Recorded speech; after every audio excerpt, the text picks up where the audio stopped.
अल्हम्दुलिल्लाहिल्लज़ी अब्दअल अखलाक़ वल दीन वस्सलातु वस्सलामु अला मन काना नबिय्यन व आदम बैनल माइ वत्तीन व अला आलिहि तय्यबीन व अस्हाबिहिल मुतहहरीन व उलमाए मिल्लतिहि अजमईन अम्मा बाद फ़अऊज़ु बिल्लाहि मिनश शैतानिर रजीम बिस्मिल्लाहिर रहमानिर रहीम वलनब्लुवन्नकुम बिशय्इन मिनल खौफ़ि वल जू'i व नक़्सिन मिनल अमवालि वल अनफुसि वस्समरात वबश्शिरिस साबिरीन सदक़ल्लाहुल अज़ीम व सदक़ रसूलुहुन नबियुल अमीनुल करीम व नहनु अला ज़ालिका लमिनश शाहिदीन वश्शाकिरीन वल्हम्दुलिल्लाहि रब्बिल आलमीन।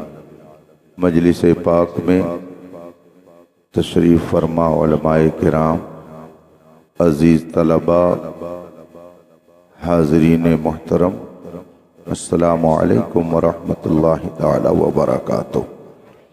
हज़रात, इस वक्त हम और आप दुनिया इस्लाम की एक अजीम तारीख़ दोहराने के लिए बैठे हुए हैं और जिस हस्ती ने इस अजीम तारीख़ को रक़म किया है उसकी बारगाह में महब्बतों का नजराना लिए हाजिर हैं, जिसे हम और आप मुख्तलिफ अलक़ाब व खिताबात से याद करते हैं, जिस हस्ती को कभी इमामुस साबिरीन कहते हैं, जिसे सैयदुश शुहदा कहते हैं, जिसे पैकरे सब्र व रज़ा कहते हैं, जिसे हम फातिह खैबर का लख्ते जिगर कहते हैं, जिसे हम रसूल कायनात का नूर नज़र कहते हैं, जिसे जन्नती जवानों का सरदार कहते हैं, जो बेशुमार कमालात और फ़ज़ाइल का मजमुआ है, उसे हुसैन कहते हैं। 1400 साल से पूरी दुनिया जिसकी फ़जीलत और अज़मत की दास्तान सुन और सुना रही है और सुबह क़यामत तक यह सिलसिला जारी रहेगा। ये हमारी और आपकी खुशनसीबी है कि उस अज़ीमुश्शान बारगाह में हम और आप भी अपनी अक़ीदतों का नजराना लिए हाजिर हैं। रब ताला अपने हबीब पाक के तुफ़ैल आप सब की इस पाकीज़ा बज़्म में शिरकत को शर्फ़ कबूल अता फ़रमाए। अभी आप ज़िक्र शहादत सुनकर अपने दिलों में ताज़गी पैदा कर रहे थे। यौम आशूरा है जिसकी फ़जीलत अहादीस से साबित है और ख़ास कर वाक़े करबला ने इस दिन को इस कदर शोहरत बख्शी कि शहर हो या देहात, पढ़ा लिखा तबका हो या बेइल्म, हर तरफ आज के दिन में अगर ज़िक्र होता है तो उस एक हस्ती ही का ज़िक्र होता है। यूँ कहा जा सकता है कि अर्श पे ताज़ा छेड़छाड़, फ़र्श पे तुरफा धूम धाम, कान जिधर लगाइए तेरी ही दास्तान है। थोड़ी देर मैं आपकी खिदमत में हाजिर हूँ और चंद मारूज़ात के बाद आपसे रुखसत हो जाऊँगा। आइए मुस्तफ़ा जान रहमत सरवरी कायनात फ़ख्र मौजूदात नबी मुकर्रम शफ़ी मुअज़्ज़म सल्लल्लाहु अलैहि वसल्लम की बारगाह नाज में दुरूद व सलाम का नजरान अक़ीदत पेश करें और पढ़ें। अल्लाहुम्मा सल्लि अला सय्यदिना व मौलाना मुहम्मद मादिल जूद वल करम व आलिल किराम अजमाइन।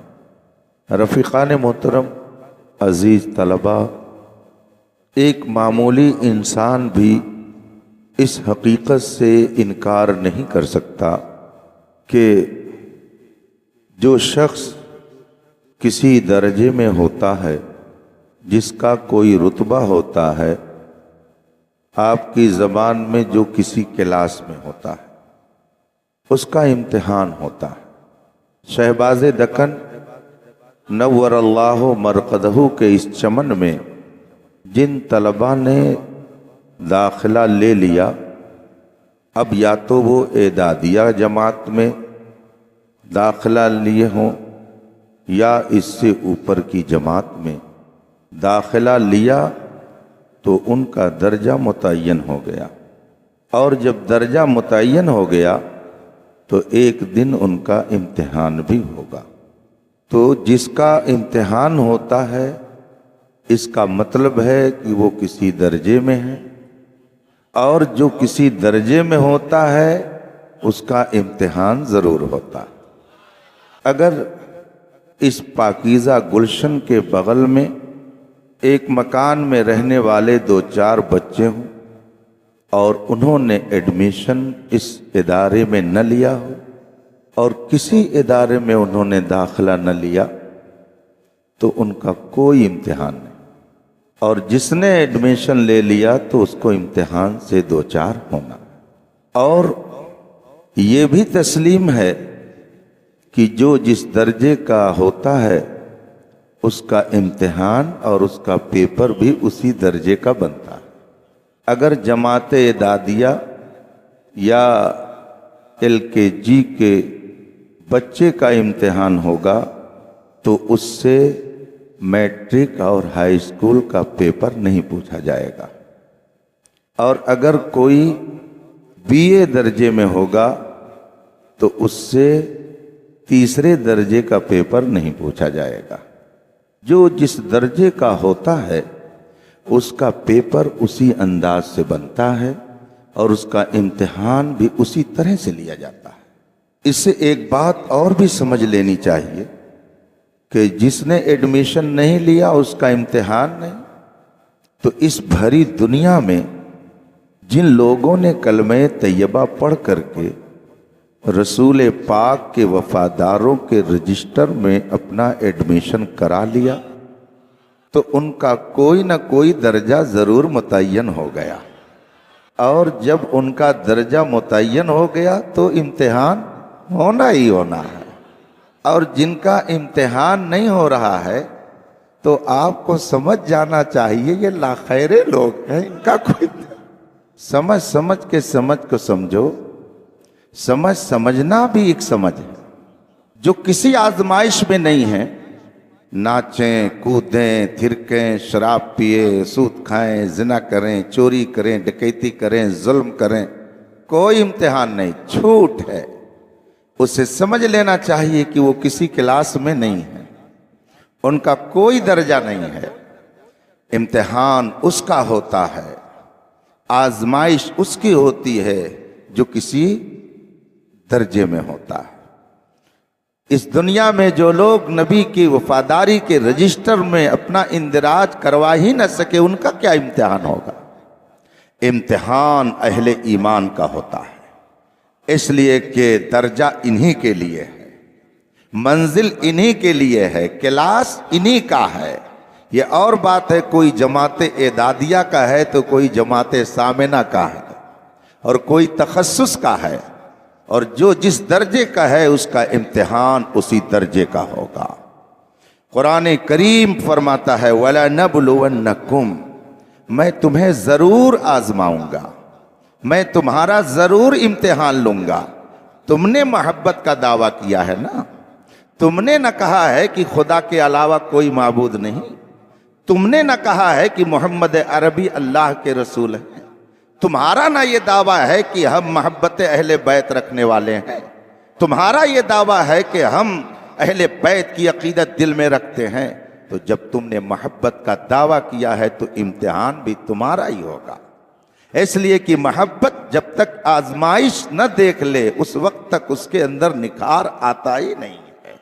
जफा न हो तो मोहब्बत में कुछ मजा ही नहीं। मोहब्बत आजमाइश चाहती है, मोहब्बत इम्तिहान चाहती है, और मोहब्बत जिसकी जितनी तगड़ी होती है उसका इम्तिहान उतना ही तगड़ा होता है। इसीलिए रसूल पाक अलैहिस्सलातु तस्लीम ने फरमाया अशद्दुन्नास बलाअन अल अंबिया, अशद्दुन्नास बलाअन अल अंबिया सुम्मल अमसलु फल अमसल, सबसे सख्त इम्तिहान नबियों का होता है। इस कायनात में सबसे सख्त आजमाइश में जमात अंबिया को रखा जाता है। इसलिए कि पूरी कायनात में सबसे बड़ा दर्जा अंबियाए किराम का है। तो जिसका जैसा दर्जा वैसे ही उसका इम्तिहान। कायनात में सबसे बड़ा दर्जा नबियों का है, तो इम्तिहान भी उन्हीं का सबसे बड़ा होता है। और फिर जमात अंबिया के बाद जिनका दर्जा है उनका इम्तिहान, फिर उनके बाद जिनका दर्जा है उनका इम्तिहान। ये उलमा भी किसी दर्जे में हैं, अवाम एदादिया वाले हैं, इसीलिए इनका थोड़ा मोड़ा इम्तिहान होता है। लेकिन जो उलमा हैं वो ऊंचे दर्जे के हैं, इसलिए उनका इम्तिहान भी सख्त होता है। और अगर आप भूल न गए हो तो शहबाज दक्कन की जिंदगी को आप अपनी नजरों के सामने रखिए। क्या वो इम्तिहान से नहीं गुजरे? क्या वो आजमाइश से नहीं गुजरे? क्या उनके सामने मुखालफतों के तूफान नहीं आए? क्या उनके सामने गाली देने वाले नहीं आए? क्या उनके सामने उनकी मुखालफत करने वाले नहीं आए? या आलिम रब्बानी थे तो इनका इम्तिहान लिया गया, इनका इम्तिहान लिया गया। मगर ये भी सच है कि हुसैन वाले इम्तिहान में नाकाम नहीं होते हैं, हुसैन वाले इम्तिहान में कामयाब हुआ करते हैं। इसलिए कि हुसैन कामयाब तो हुसैनी भी कामयाब है, हुसैन जिंदा तो हुसैनी भी जिंदा है, यजीद मुर्दा तो यजीदी भी मुर्दा है। अल्हम्दुलिल्लाह हम हुसैनी हैं तो हमारा हुसैन भी जिंदा है और उनके गुलाम। इम्तिहान उसका होता है जिसका कोई दर्जा होता है। अगर अब मैं इस सूबे के बारे में तो नहीं बता सकता कि किस दर्जे का इम्तिहान किस तरह के लोगों का लिया जाता है, लेकिन अगर ISPCS में कोई बैठना चाहे और वो ये चाहे कि मैं पूरे ज़िले का DM बनूं और उसे पूरे ज़िले का DM बनना हो तो उसका पेपर ज़रा सख्त होता है। BA और MA का इम्तिहान आसान होता है, लेकिन ISPCS का पेपर ज़रा मुश्किल होता है। उसमें जनरल नॉलेज के सवालात होते हैं, क्या पूछ लिया जाए कुछ कहा नहीं जा सकता। इसलिए वो हर तरह की तैयारी करता है, हर तरह की तैयारी करता है। और जाहिर सी बात है DM एक ज़िले का मालिक होता है, DM एक ज़िले का सरदार होता है। अगर दुनिया के एक डिस्ट्रिक्ट का, एक ज़िले का किसी को सरदार बनना है तो उसे भी इम्तिहान से गुजरना है। और जिसे जन्नती जवानों का सरदार होना है, क्या उसका पेपर आसान होगा? जिसे जन्नती जवानों का सरदार होना है उसका पेपर उतना ही सख्त होगा। इसलिए तैयारी भी उसने उसी तरह से किया है। तैयारी कराने वाला उस्ताद कौन है? जो मुअल्लिम कायनात है, जो मुअल्लिम कायनात है उसने तैयार किया है। ये मत समझिए कि ये एक अचानक एक हादसा है, ये निज़ाम कुदरत है। इसलिए कि शहादत की खबर भी मुस्तफ़ा ने दे दी थी। कौन नहीं जानता है इस हदीस को? जो उलमा हमेशा सुनाते रहते हैं कि वहां की मिट्टी भी ला करके दिखा दी गई। ये इम्तिहान था। और ये भी आप जानते हैं कि उस्ताद जब इम्तिहान में तलबा को बिठाता है तो वो नकल नहीं कराता है, वो नकल नहीं कराता है। जब पहले से तैयारी करा दिया है तो अब नकल क्या कराना है? अब तुम तैयारी करिए हो तो अब इम्तिहान दो। कुछ बेवकूफ़ कहते हैं कि अगर हुसैन करामत वाले थे, साहिब करामत थे, तो मैदान करबला में करामत दिखा करके खुद को बचा क्यों नहीं लिया? जब वो अपने को नहीं बचा सके तो गुलामों को क्या बचाएंगे? ऐसे नादानों को बता दो कि जो उस्ताद अपने शागिर्द को मुकम्मल तैयार करा देता है वो इम्तिहान गाह में नकल नहीं कराता है, बल्कि वो अपने उस तालिब इल्म की सलाहियत को लोगों के सामने उजागर करना चाहता है। मेरे मुस्तफ़ा ने हुसैन को निज़ाम कायनात चलाने के लिए और दुनिया वालों को एक मुस्तकिल शाहराह पर लाने के लिए तैयार किया था। इसलिए उस मैदान में नकल कराने की जरूरत नहीं थी, करामत दिखाने की जरूरत नहीं थी। जो तैयारी किया था उसे लोगों के सामने जाहिर करने की जरूरत। इस नुक्ते को समझिए, करामत हर जगह नहीं दिखाई जाती है। करामत हर जगह नहीं दिखाई जाती है, इस्तिकामत दिखाई जाती है। हुसैन ने मैदान करबला में इस्तिकामत दिखाई और अपने गुलामों को सबक दे दिया, वहां ये दर्स दे दिया। इसीलिए मैं कहता हूं कि मैदान करबला वो सिर्फ एक चटियल मैदान नहीं है, अब वो एक अजीम दरसगाह है, वो एक अजीम इंस्टीट्यूट है, वो शानदार यूनिवर्सिटी है।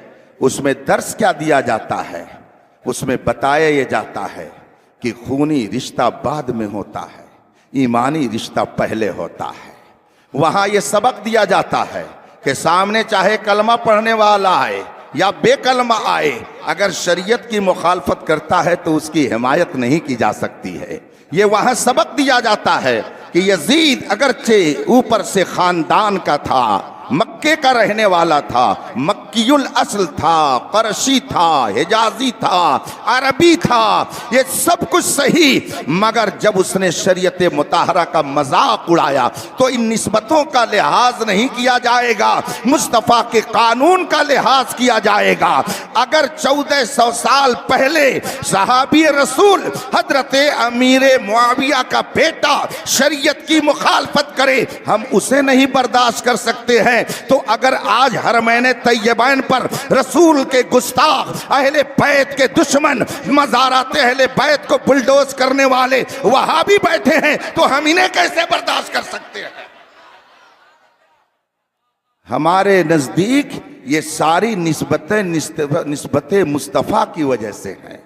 हम अगर किसी मक्की को मानते हैं तो निस्बतें मुस्तफ़ा की वजह से, अगर वो मुस्तफ़ा का है तो हमारा है, और अगर उनका नहीं है तो हमारा नहीं हो सकता है। अबू जहल मक्की है, अरबी है, हिजाजी है, करशी है, खानदान का है, बड़े कबीले का है, मक्के के सरदारों में उसका शुमार होता है।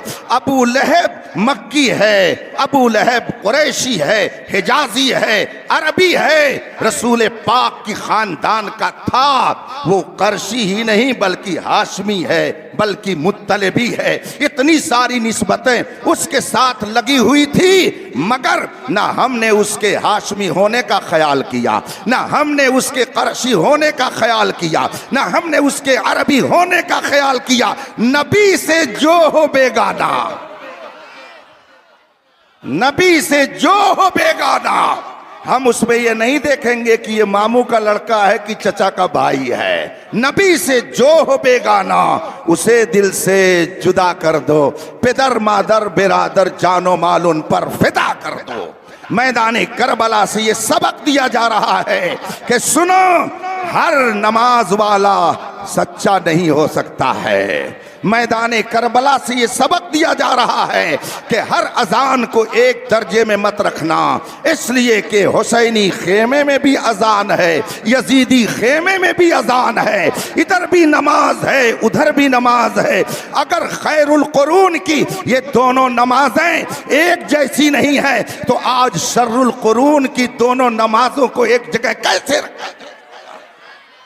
इसलिए जो लोग कहते हैं सबका खुदा एक है, सबकी नमाज एक है, सबका नबी एक है, हो ही नहीं सकता है। हमारा खुदा वो है जो हर ऐब से पाक है, और वहाबी का खुदा वो है जो झूठ बोल सकता है। तो दोनों का खुदा एक कैसे हुआ? हमारा खुदा वो है कि जो सारी कायनात में सबसे अजीम पैगंबर मोहम्मदुर रसूलुल्लाह को बना के भेजा, सारी कायनात का मालिक व मुख्तार बना के भेजा, और उनका नबी वो है कि जिसको कुछ इख्तियार नहीं, तो दोनों का नबी एक कैसे हो सकता है? हमारा नबी वो है कि अगर कोई दिल से पुकारे तो कायनात के किसी गोशे में रहे वल्लाह वो सुन लेंगे, फरियाद को पहुंचेंगे। इतना भी तो हो कोई जो आह करे दिल से, तो हमारा नबी वो है जो अर्श की भी आवाज सुनता है, फर्श की भी सुनता है, और उनका नबी वो है जो किसी की नहीं सुनता है। तो दोनों का नबी एक कैसे हो सकता है? इसलिए जो लोग कहते हैं सबकी नमाज एक, ऐसा नहीं हो सकता है। ये सबक कहां से मिल रहा है? मैदाने करबला से मिल रहा है। और अगर कोई कहे कि नहीं सब एक हैं, तो उनसे कहो ठीक है, तुम ऐलान करो हुसैनी और यजीदी नमाज एक है। तुम ऐलान करो और कहो हुसैनी नमाज वाले और यजीदी नमाज वाले एक दर्जे में है। कहो, अभी पता चल जाएगा कि कौम तुम्हें इज्जत दे रही है या कूड़ेदान पर फेंक दे रही है। इससे पता चला कि अगर हुसैनी और यजीदी नमाज एक दर्जे में नहीं है, दोनों में फर्क और तफाउत है, तो आले रसूल की नमाज अगर आला है और जो दुश्मने आले रसूल है उसकी नमाज इस नमाज के बराबर नहीं, तो जो रसूल का गुस्ताख है उसकी नमाज वफादाराने मुस्तफा की नमाज की तरह कैसे हो सकती है। ये सबक हमें मैदाने, तो हम हुसैनी हैं, इसलिए हम तहारत और नजासत को एक दर्जे में नहीं रखते हैं। यजीद बातिल का नाम है, हुसैन हक्कानियत का नाम है। यजीद बदकिरदारी का नाम है, हुसैनियत पाकीज़ा किरदार का नाम है। ये सबक मैदान करबला से दिया जा रहा है। और फिर एक और सबक दिया जा रहा है कि अगर तुम हक पर रहोगे तो तुम्हें आजमाने के कई तरीके इख्तियार किए जा सकते हैं।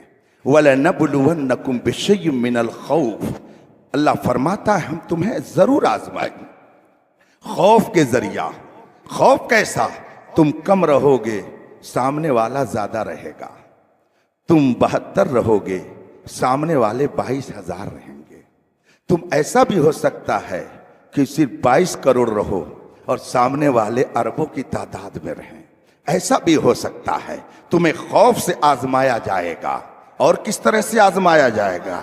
बिशय्यिम मिनल खौफ वल जू', भूख से आजमाया जाएगा।